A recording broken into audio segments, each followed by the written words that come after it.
Le temps. On le compte, on le surveille, on le regrette. On dit qu'il passe trop vite, qu'il nous échappe, qu'il file entre nos doigts comme du sable. Et un jour, on réalise que ce qui reste est moins grand que ce qui est déjà derrière. Alors la question se pose, urgente. Comment apprivoiser le temps qui nous reste ? La première tentation, c'est de le remplir, de tout programmer, de tout caser, comme si l'accumulation pouvait repousser la fin.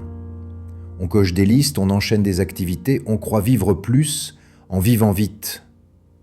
Mais souvent, cette frénésie n'est qu'une fuite, car courir après le temps, c'est déjà se laisser dominer par lui. La deuxième tentation, c'est de le nier, faire comme si on avait encore l'éternité. Se distraire, s'occuper, oublier les années qui passent. Mais l'oubli ne dure pas, le temps revient toujours, comme une ombre fidèle.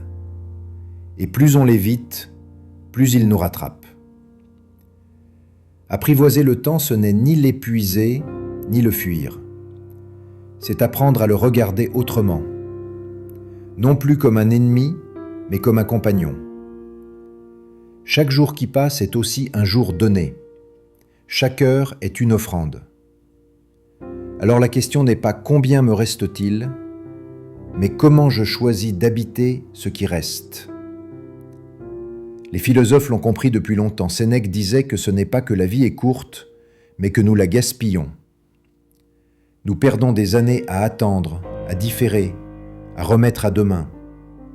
Alors que la vraie richesse, ce n'est pas d'avoir beaucoup de temps, mais de l'habiter intensément.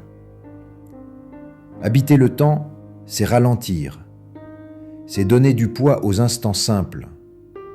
Le café partagé, la marche dans la lumière, le rire offert.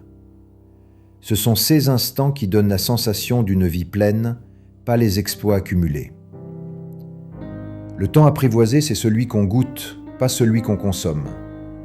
C'est aussi accepter sa limite,